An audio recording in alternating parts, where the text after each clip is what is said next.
Good morning, good afternoon, good evening, depending on where you are on this fast-forward planet, which is still wrapped in a pandemic. Sometimes it doesn't feel that way, but winter is coming, and this virus loves winter here in the Northern Hemisphere.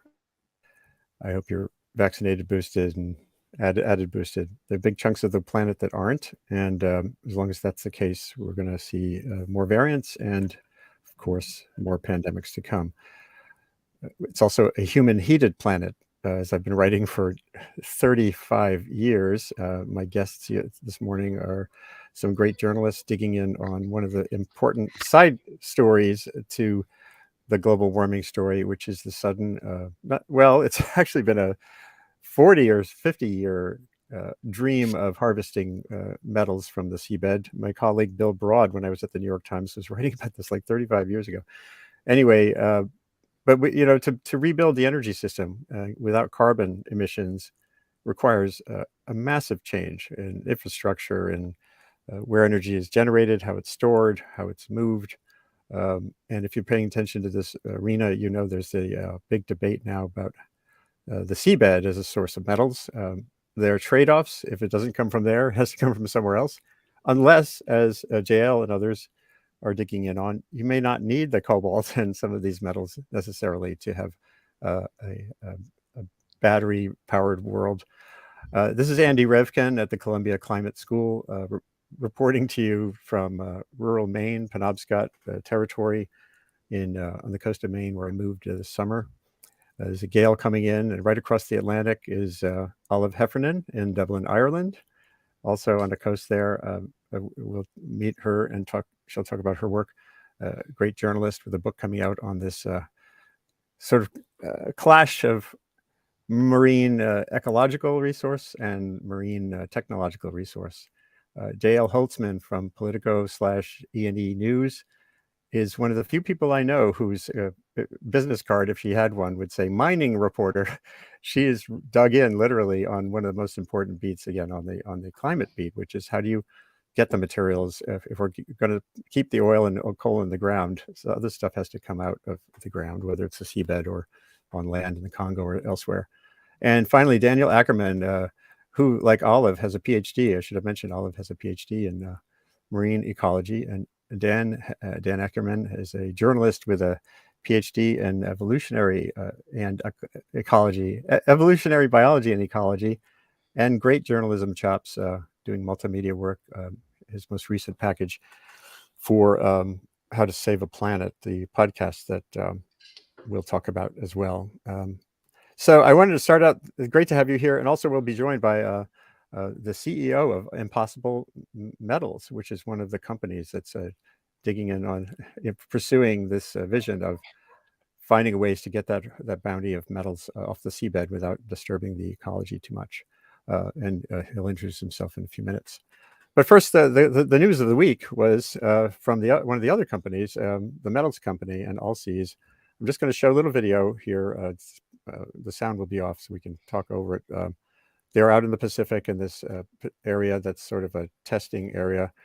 And a 150-meter pass with their technology pulled out 14 tons of nodules, they say. So we'll get started here. So this is their promotional video. I'd like to start maybe, Olive, you had dug in on this question several years back, and you did some really good basic stories for Nature's news pages and the like.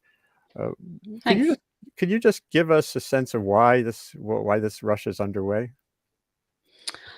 Yeah, well, so I mean, this rush is underway because I guess there's, a need for metals, particularly if we're going to power a green energy revolution. So these metals are needed for batteries, for electric vehicles, and for other but things like solar panels. The idea is that basically we need to think about the future and the demand for these metals, which is only going to increase. I think, there's a projection from the World Bank that we're going to need something like 3 billion tons by 2050 if we are to avoid a 2-degree rise in global temperature above pre-industrial levels. So there's a real demand for these metals, and the question is where we're going to get them.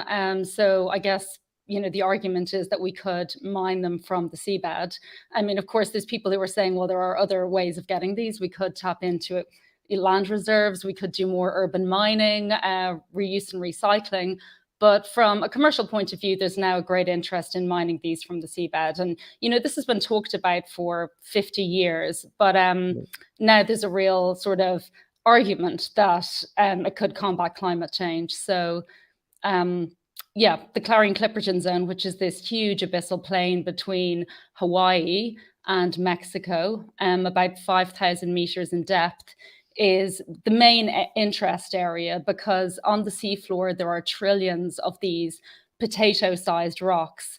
And in each one of these rocks, they're actually nodules rather than rocks that accrete over millions of years, are many different types of metals. Some of them are like cobalt and lithium, which are these metals that are of interest for building batteries for electric vehicles and so forth. So the idea is that there's a huge resource here. And if you think about something like cobalt or nickel, the reserves that are estimated in the Clarion-Clipperton Zone alone, equal or sort of go above and beyond what is thought to be available in reserves on land. So that's why the attention is focused here. And now the technology is being developed to retrieve these, as we've seen this week. Right, and here I'm showing on the right, this was a 2019 article by you that really, I encourage people to just sift on Google for Olive Heffernan's name and Nature, as in the magazine, and you'll find some really useful sort of baseline resources. You mentioned that zone, Clarion-Clipperton, and there it is in the middle of the screen to the right. And here's a very interesting, there's also a graphic showing estimated reserves of some of the metals. Let's go to Jael and sort of the political economic push. You're in Washington, you're tracking E&E News, for those who don't know, is a professional newsletter, essentially, that really gets to the heart of what's driving things politically. And this is an issue that seems somewhat post-partisan, while climate change still has wrought these awful divisions in Washington. It looks like the idea of getting these metals into the mix of energy as an energy, a basis for a new energy economy, seems to have wider support. So thank you for inviting me. I as Andy said, I stake my ground on trying to be the best subject matter expert possible on this emerging resource economy for the future and what it means today that we're going to be relying on these often scarce, described as transition metals like lithium, cobalt, graphite, that today make up a substantial portion of our supply chain for getting off of fossil fuels. I will say, just to kind of start off, I have a story dropping today where I decided to finally explore this notion that we've heard. You had mentioned the World Bank, Olive, but other sources as well, like the IEA. I wanted to try and ask the question, how much mining is actually needed to save the planet? And the answer is, according to experts, that we actually don't know.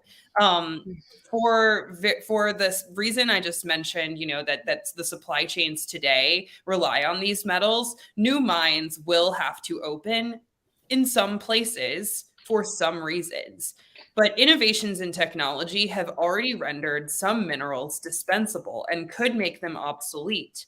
Two of those minerals are primary resources under development through seabed mining, cobalt and nickel. Many Teslas sold on the market today have no cobalt or nickel now because automakers years ago invested heavily into resolving supply chain issues without needing new mining. At the same time, countries are racing to create robust recycling systems that will reduce, while not eliminating, the need for new mining. So at this point, all of this should create actually a great deal of uncertainty about something you're probably hearing in the conversation around deep sea mining, that the minerals being sought after in the ocean are critical to dealing with climate change? The answer is technology has allowed us to replace nickel and cobalt with iron and phosphate.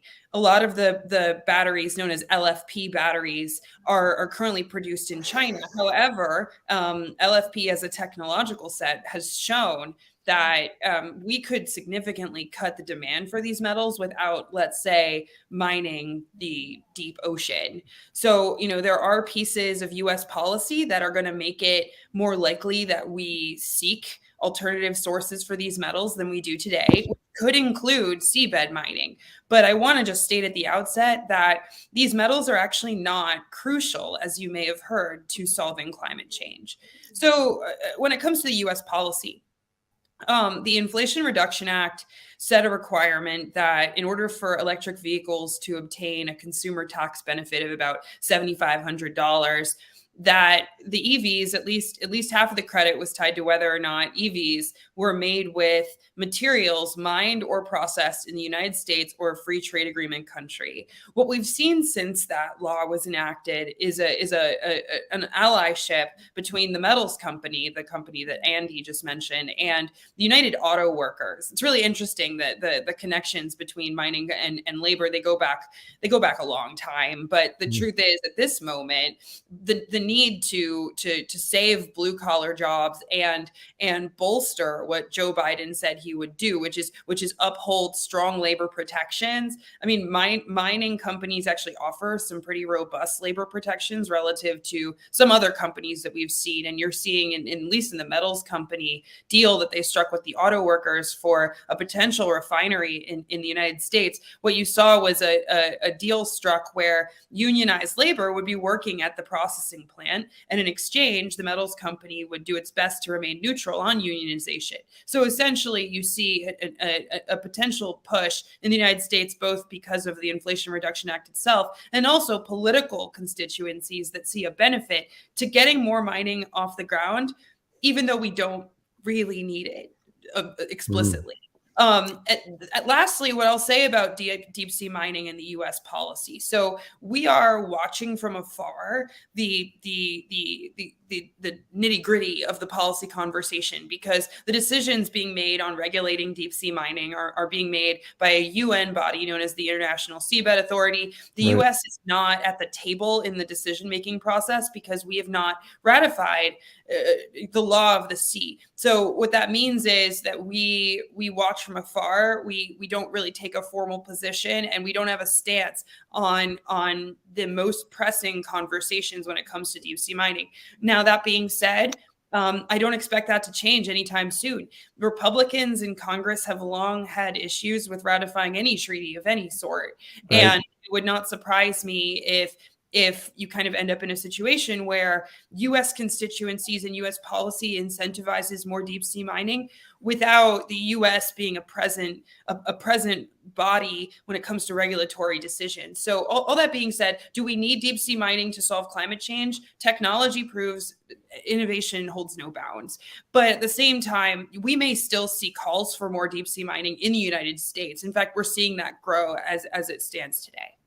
Yeah, that's a good introduction to that level. And this issue of the law of the sea is really interesting to me because, again, it's been supported by presidents since Ronald Reagan.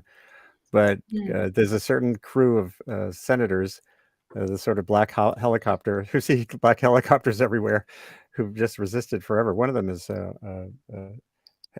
has Senator Inhofe actually stepped down yet, or is he's ending his term? This is his last term. He's right? no longer in Congress. He is no longer in Congress. I couldn't remember if he had already left or not. He was an ever-present foe of anything that was struck a bilateral or a multilateral approach. I want to bring in Oliver, and then we'll start. We're going to go to Dan next, because Dan, you were at that meeting. He is still in Congress. Correction, he's still. Oh, he is. Yeah, okay. I think maybe this is his last term. Dan Ackerman, I know you were at the Kingston, Jamaica meetings when you were doing your podcast reporting.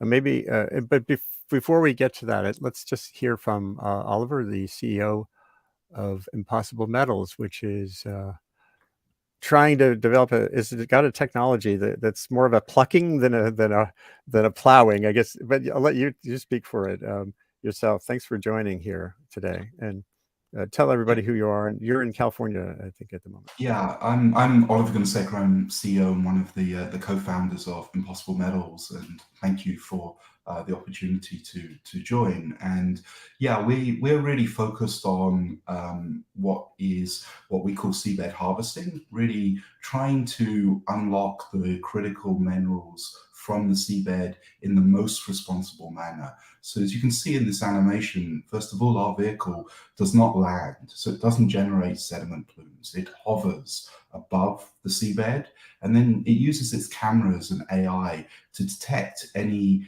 fauna or flora on the nodules or around them, and we will avoid those. So it's fundamentally using selective pickup technology, which is very different to dredging technology. And so by selectively picking up and avoiding any of the nodules that contain life, and also programming in a certain pattern that marine scientists will tell us, we basically preserve the habitat. And so we feel that this is a far more responsible way. I also want to correct two incorrect statements that were said. So first is LFP versus NMC.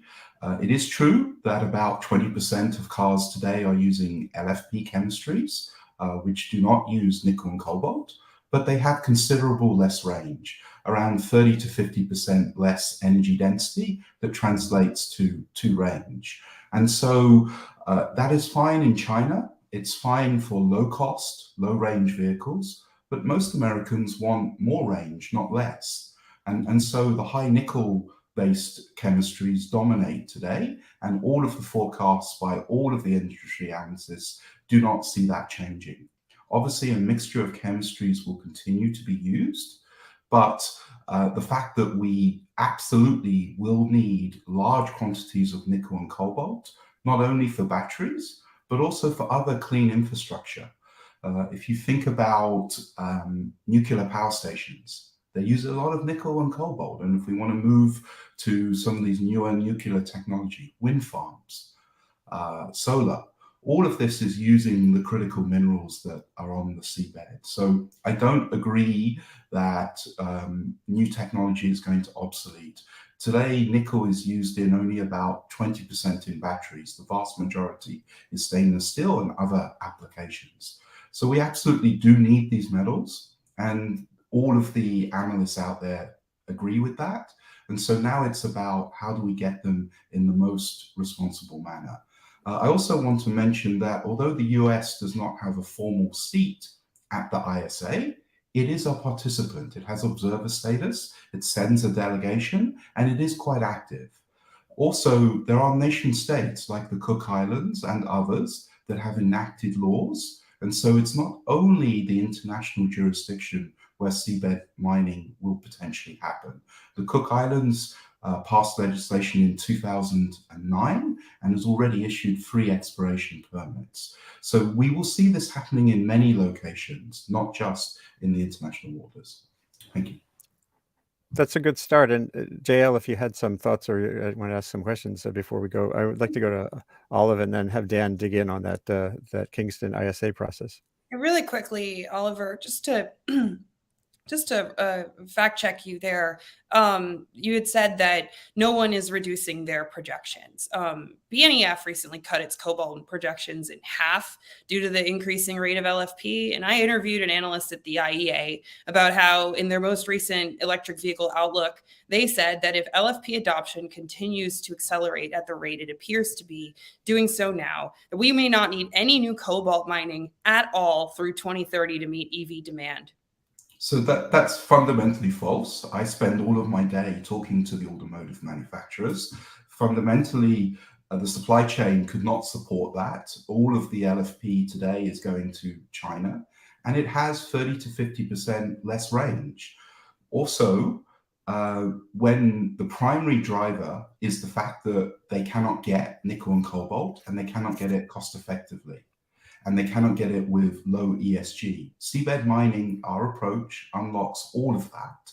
And nobody is factoring in the recycle value. The recycle value of an LFP cell is effectively zero. The iron is not worth anything and the lithium is too hard to get at. the recycle value of an NMC cell is around $15 to $20 per kilowatt hour. That is more or equal to the premium that that NMC has over LFP. So what you see is the automotive companies starting to realize that actually NMC is cheaper, and it provides much longer energy density, and it's infinitely better for recycling. So I think all of the industry is going to move back to NMC in the next 5 to 10 years. Let's hear a little bit more on the ISA process, and we can dig in on these technology questions. And maybe that's a place where we can have a future session too. There are people at the Energy Department I mentioned earlier who are trying to keep track of those questions as well. So Daniel, take us back to Jamaica. Yeah, so Kingston, Jamaica is where the International Seabed Authority is based. So that is where all of the member states of the ISA meet periodically to do their work. And right now, the main work of the ISA involves putting together the so-called mining code. So that's basically the set of regulations that will govern deep sea mining regulations. And just to be clear, so far, there are no commercial scale deep sea mines. The ISA has issued 31 exploration permits for the high seas, international waters, where different companies or countries are going out to kind of explore the seabed, see what is there in terms of mineral resources. But at the meeting that I was at in July and August, there's another one coming up in just a few weeks.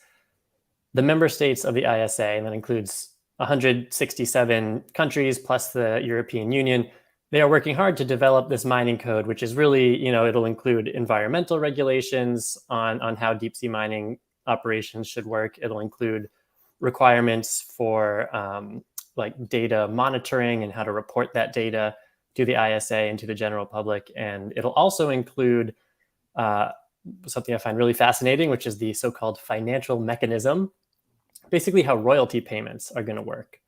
So in addition to the environmental impacts of deep sea mining, this is going to, or if it happens, it would potentially generate a lot of revenue.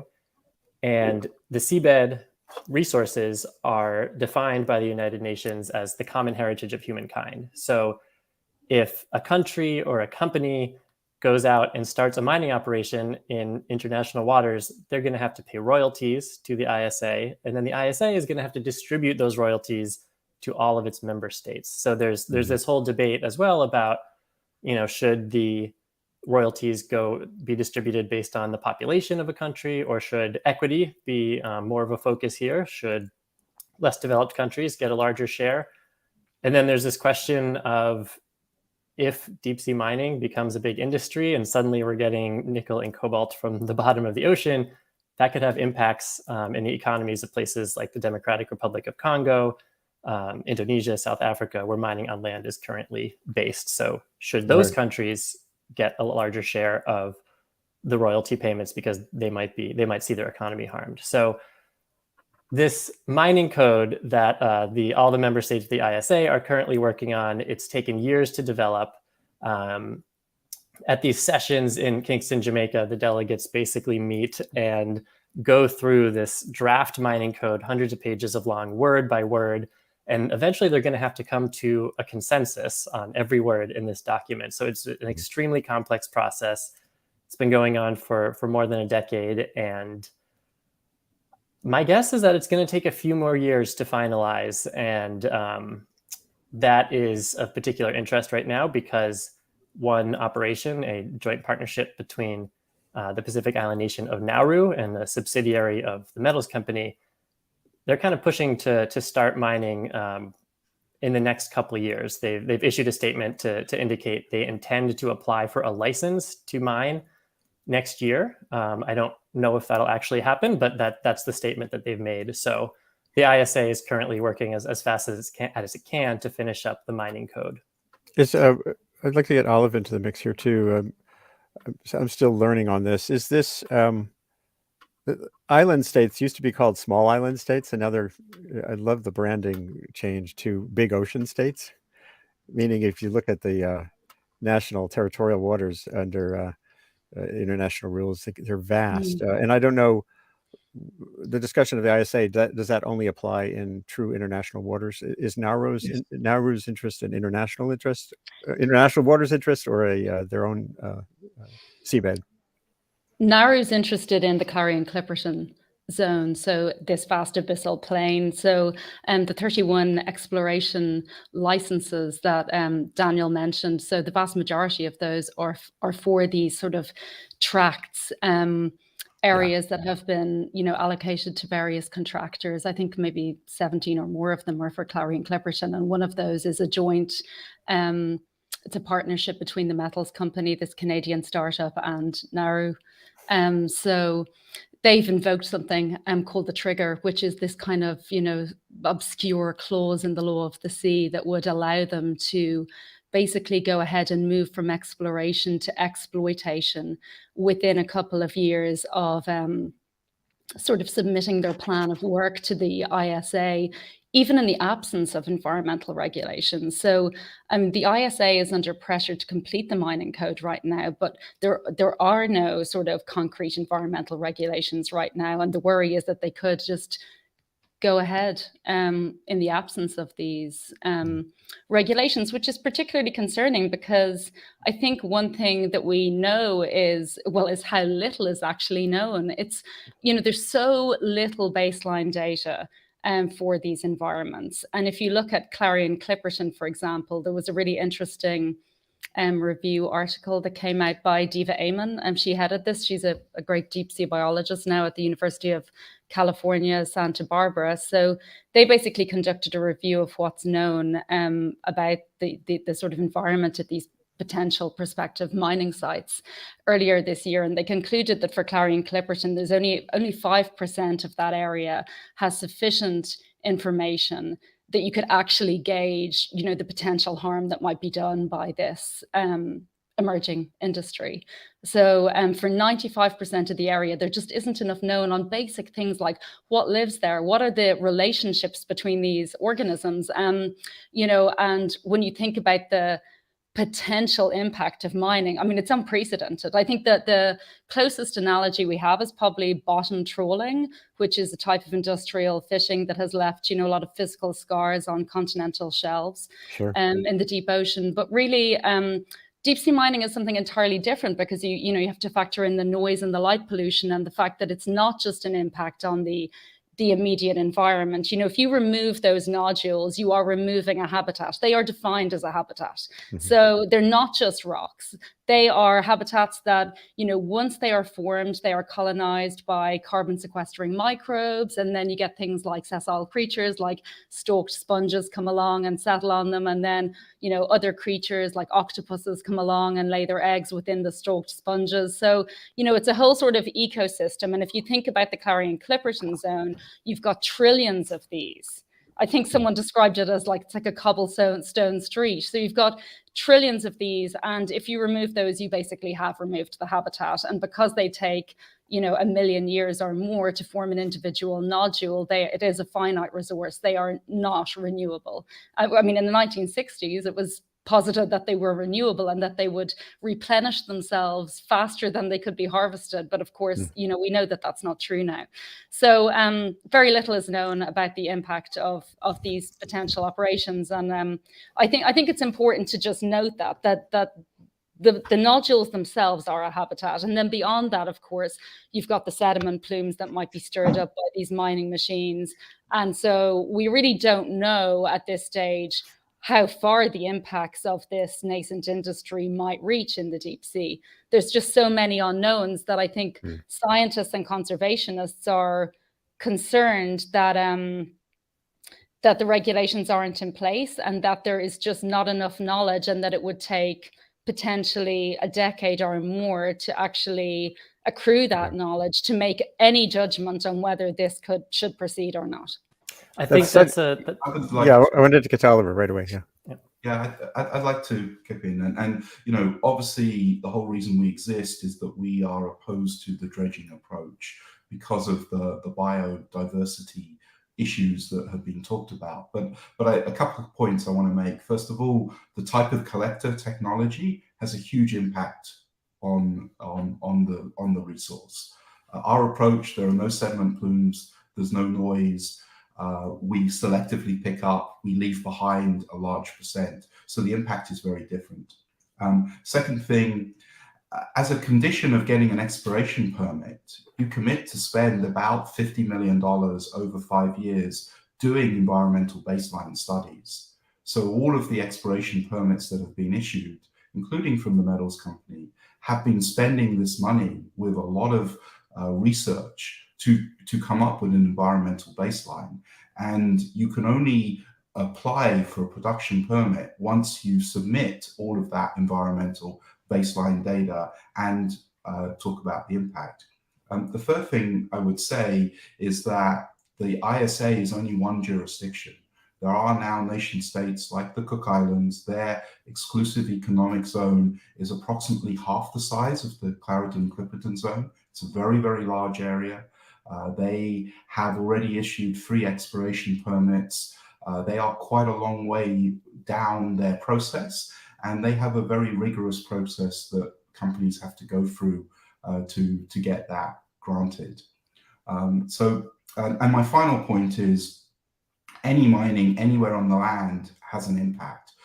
Most of the world's nickel today is in Indonesia. And if you've looked at an Indonesia mine, it's basically below a rainforest. We are basically destroying the rainforest, using diesel, digging up the ore, and then processing it in a way called HPAL, where we use a huge amount of coal to roast the ore and then leach it with sulfuric acid. Many mines on land displace people. So, mining, unfortunately, is an extraction industry. It has an impact. I think what we need to do is figure out what is the minimum impact that we can do that allows everyone to drive an electric vehicle. And I personally believe that going to the seabed in an area like the CCZ is very much like going to a desert. There is life, there is biodiversity.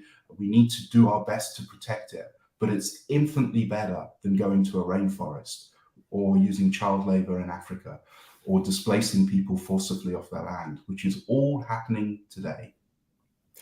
Yeah, I want to build on that. I'm going to take that side of the argument and expand slightly.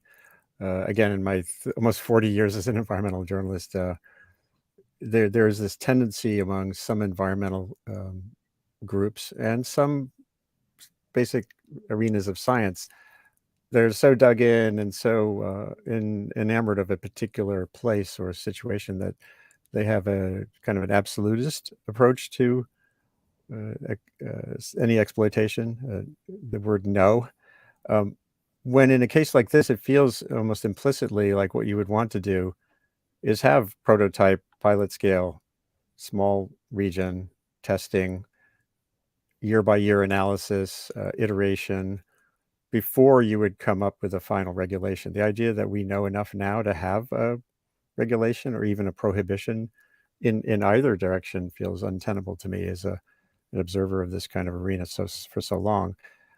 In other words, getting going to, in some places, in some ways where there's been enough testing and analysis feels, given the Anthropocene reality, we're changing everything, that it's justifiable. But I'd like to throw that back to the two ecologists here on the panel, both Dan, and then we'll get back to the policy. I'm really interested in what you said about the Cook Islands, for example. It would make sense to me, strategically, if I were a company, let me go with a willing country in their seabed before I would try to figure out what to do in this more fraught region of global commons. Yeah, and it is interesting to see how different countries are reacting to this. So like the Cook Islands has granted some exploration permits. The US is actually technically does have some exploration permits in federal waters. At the same time, some individual states like California, Oregon, and Washington have banned seabed mining in their state waters. So it's the jurisdiction of individual countries is quite complex. One thing I want to add to just provide a little more context on the actual technology of deep sea mining. So impossible metals, this technology that Oliver is describing, I think is fascinating. It's potentially very promising, but it is still in development. when you look at some of the mining companies that are kind of furthest along in this push to actually set up a commercial mining operation, those are companies like the Metals Company. Another one is GSR, a Belgian-based company. Those proposals use this kind of dredge-based technology, which essentially is like a giant underwater vacuum cleaner that goes along the seabed, sucks up the nodules along with all this surrounding sediment. So it would have really major impacts. And that is the technology that right now appears to be furthest along when we look at these companies that are closest to actually starting mining operations. Those are good points too. I would say that's absolutely true. I mean, we're a young company. We're less than 2 years old. We are making quite good progress. We will be showing our first proof of concept vehicle in the next month or so. Actually, hopefully picking up nodules in shallow water. It's a proof of concept. And we hope to be able to pick up nodules from real ocean depth next year. Obviously, we need permission from the locations, but we think we will be at the similar stage to the Metals Company or DEME by end of next year. Remember, the vehicles they're testing today are still also prototype. They're smaller in scale than their full production vehicles. And our system is much more scalable, meaning we can start with a small fleet. We use the vertical transporters integrated into the vehicle with its battery pack. So we actually think we can move quite quickly and could be in a position around the next 3 or 4 years to go commercial mining, assuming the regulatory framework is in place. And is there a reason you wouldn't pursue an agreement outside of the international water context? If it's simpler. Yeah, we already have announced a partnership with Boskalis. Boskalis is one of the consortium members in CIC who have an exploration permit in the Cook Islands. And so we are flexible. We see some simplicity of having a nation state control its own destiny and not being a UN style body with 167 members. But ultimately, we're working on the technology, and we want to fit within the frameworks that are there, and we're designing our technology to work anywhere in the ocean where there are polymetallic nodules. And Olive, I was mentioning earlier to get some more input from the other Ph.D. biologist. When you think about these trade-off questions, and my friend Enrique Sala at National Geographic, he has a whole program called Pristine Seas. But then there's Ayana Johnson, the marine biologist who became a climate activist, who's her call to the world 5 or 10 years ago was using the seas but not using them up. So where do we go with this idea of is pristinity a word? Pristine? Do we have to get over the idea that we have to keep everything pristine? Yeah, I mean, I do think that I suppose the conclusion that I've come to is that I think particularly problematic are sort of uses of the ocean that benefit a few, but that sort of leave a level of harm that's sort of borne by everyone. And I suppose what I mean by that is, like with deep sea mining, like right now, it just seems that potentially, if you look at Clarion-Clipperton, like maybe a few countries or a few contractors will possibly benefit hugely from that. I mean, of course, as Dan said, the financial arrangements haven't been figured out. And, there is this idea that everyone will share in the benefits. But, when you look at some of the financial models that have been discussed, it doesn't look like people generally are going to benefit hugely from this, including the developing world. So, yes, it could cause a lot of harm. I think there's a lot of things that we're looking at doing to the ocean, like there are other things like fishing the twilight zone. I think we just need to be careful about the uses, that if we are going to make our seas less pristine, that we need to make sure that those uses are really going to benefit humanity. I mean, I think, look, 3 billion people rely on fish as a primary source of protein. I'm not someone who would say we shouldn't continue to fish the ocean. We need to use the ocean. We're depending on it. But I think some of those, uses, we need to think about it. And particularly as well, when it comes to deep sea mining, like there is a real question as to whether, you know, the damage that could be done might impact the ocean's ability to sequester carbon. Okay, it might impact its sort of carbon cycling, its climate regulatory functions. That would be really detrimental, right? And I'm just not sure that that's a good trade-off versus having more metals. I mean, look, these are big questions. Yeah, I know. And, you know, it's their value judgments, of course. But I think those are the kind of questions that need to be asked. You know, it's not that we're not going to continue to use the ocean. We are encroaching into the ocean. That is part of the Anthropocene. It's part of this, you know, scientists call it the blue acceleration. That's what's happening. You know, we're using it more and more. We're encroaching further offshore. But I think we need to be wary of using it in ways that benefit just a few at the expense of all. Yeah, I would add that, you know, if you look at the exploration permits that have been issued and the conditions around the environmental baseline data that has to be collected, it's probably over $1 billion that has been committed to be spent on scientific baseline studies over the next 5 years. So that's quite substantial, a lot more than happened in terrestrial mines. And so I think the precautionary concept of trying to understand the impact is happening. You know, I feel that, you know, the fact that the mining regulations at the ISA have been in discussion for the last decade, there is work that is going on. As I said, I'm not a fan of dredging. I think there is a much better way.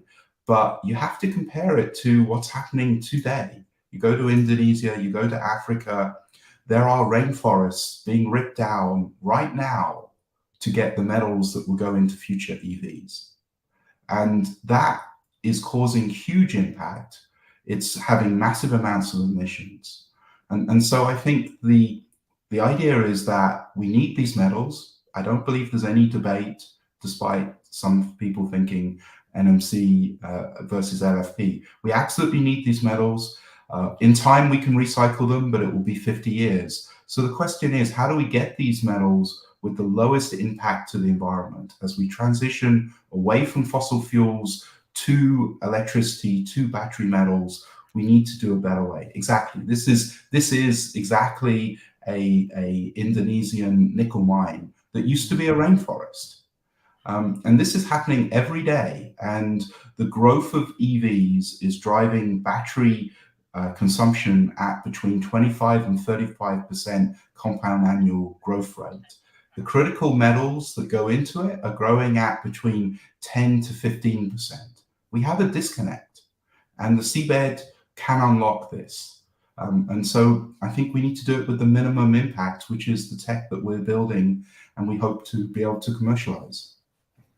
Well, one thing I'm thinking, I'll try to maybe organize a session with someone from the Cook Islands to dig in a little more on that sort of this idea of where the if you're going to have comparative performance analysis and an iterative approach toward regulation in international waters, where are the best tests underway, or where can you kind of make the most progress and stay financially viable? So there's more to do here. One thing that I would just add to that is, you know, the International Seabed Authority has jurisdiction over mining in international waters. It does not have jurisdiction over mining on land. So the idea that allowing deep sea mining is going to suddenly shut down all these mines on land, it's not clear how exactly that will happen. If it turns out that deep sea mining is a relatively cheap and low impact way to get a ton of metals, maybe just pure economics will help that shift. But there's a chance that deep sea mining would just be an additive environmental impact in addition to mining from land. If I can just I can just quickly hop in No, I here. love it. Yeah. I wanted to pose a question to you, Oliver. I've spent a lot of time, in fact, the last 2 months, poring over research from the International Energy Agency, whose projections your sector has relied on in many cases to talk about, projections of high mineral demand. Poring over their estimates and other experts, and I gotta say, the rise of LFP undercuts the argument that things will happen as rapidly as we thought even just a few years ago. And so I guess I wanted to just ask you a question. At this moment, a lot of people want to buy electric vehicles in particular because there's something in the branding, there's something in buying an EV that feels like you're helping the planet. What do you, I understand your company is trying to strive beyond what you see as potentially environmentally difficult practices. What do you think about the risk to the EV brand as a clean product from potentially, polluting mining for the energy transition? It's a good question, and I think that people need to understand that how the mining is done and where it is done has an impact. And I do think not enough has been written about child labor, African practices, rainforests in Indonesia, and the fact that China controls all of it. These are the realities today for EV supply chain. But if we can unlock the seabed resource, which we know for a fact is an order of magnitude bigger than on land, we believe that the permitting process will be significantly lower risk and faster, because the issue with terrestrial mines in the West is that there are lawsuits. Every new mine that tries to get permitted ends up with 30 lawsuits, many of them because people don't want to mine in their backyard. And that delays. So the average permitting time in the US for a new mine is now around 12 years. So the seabed, I think, done correctly, could really help. And so we would like to see if we could create, with some NGO partners, a brand that associates responsible metals, where no child labor was used, where no green forest was destroyed, where there were no net emissions or no people, indigenous people, forcibly displaced. There was efficient use of water, no violations of human rights. And so we've got a charter of 8, what we call... I can really quickly. EV manufacturers a bunch of years ago, concerned about the same things you're raising, decided to start pivoting away from cobalt, right? There was a conversation around what Amnesty International found in the Democratic Republic of the Congo around child mining of cobalt. And the pivot, at least in part, was to try and clean up their supply chain. In this case, I have to ask, that pivot alone, does that at all, the pivot away from using cobalt, does that concern you at all as a mining company pursuing those minerals? Or what do you, I know that you were saying earlier that my projections that I were referencing from the IEA and BNEF were false. But I guess just the rise of LFP, you don't see that as a threat at all to your business? No, all the projections that I have, which come from the automotive industry, still show that NMC is going to be the majority of the chemistries. LFP will be around 20 to 25%. And I don't see analysts not agreeing with that. The fundamental thing is that people do not want an EV with less range. And LFP has significant less energy density. So it works really well in China, where you can buy a car for $5,000 to $10,000 with a very small pack. The other thing with LFP is that it goes into the very low end of the cars. Those have very small packs, 30, 40 kilowatt hour packs. And so they use far less material. So we don't see LFP having an impact to our business. As I said, there are many other green infrastructures that need nickel and cobalt as well. So LFP will be a part of the mix, but it will not dominate because people want more range, not less. Yeah, just from what in talking with folks in some of the battery arena, it sounds to me like the iron-based batteries are much more bound for the grid, sort of grid storage than for Right, and I transport. mean the stuff I've been hearing is that, I mean, the markets you're describing, low cost, lower range needed. I mean, some of those consumers, as I think we've discussed here, those consumers are the preferred next targets for the EV adoption wave, right? You know, folks who want a $30,000 EV or less, right? And so I do have to wonder over time as a reporter, and maybe you can provide a little bit more clarity here, Oliver. I have to wonder how companies are reckoning with the rise of LFP. Yeah, it's very simple. We are telling automotive manufacturers that we can make NMC cheaper than LFP by unlocking the seabed resource. Why? I can give you 3 reasons. First reason, it's a huge resource, and our technology is very advanced. It's very low cost. And we have 4 metals in 1 resource. On land, you get 1 or 2. So that really helps drive the unit economics. Secondly, the recycle value of NMC is already higher than the delta in cost between LFP and NMC. And none of the companies are factoring that in. We intend to. In an ideal world, I would like to see if we can find a way to loan our metals to the automotive manufacturer. And in 20 years, when it's end of life, we get it back and we get a credit for that. Because there is a lot of recycled value in nickel and cobalt. In fact, even today, a large percent of cobalt is recycled. I think over 30% of cobalt that's used in EV batteries comes from recycled consumer electronic batteries, because our laptops and our phones have been using cobalts for decades.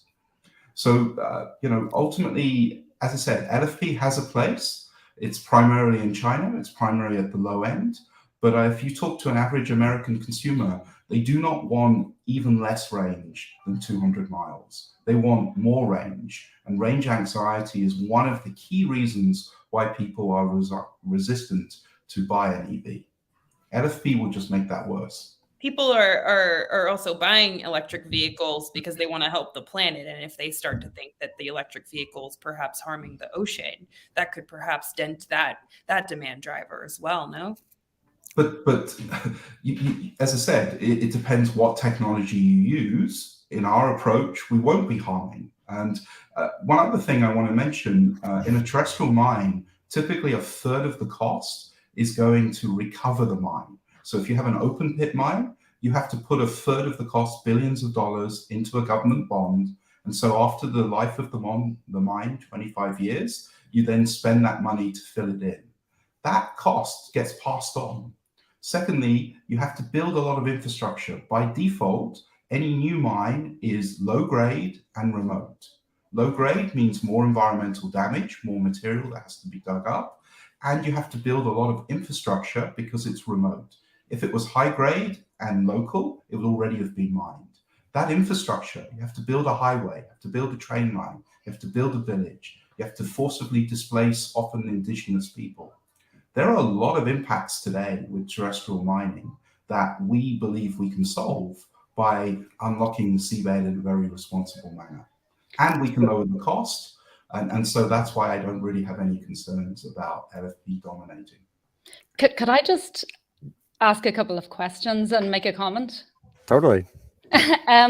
Okay, so yeah, I just want to, one question really is this, you know, this idea that there are numerous metals wrapped up in these polymetallic nodules. So the mining manager at Royal IHC, who have built a prototype nodule harvester called Apollo 2.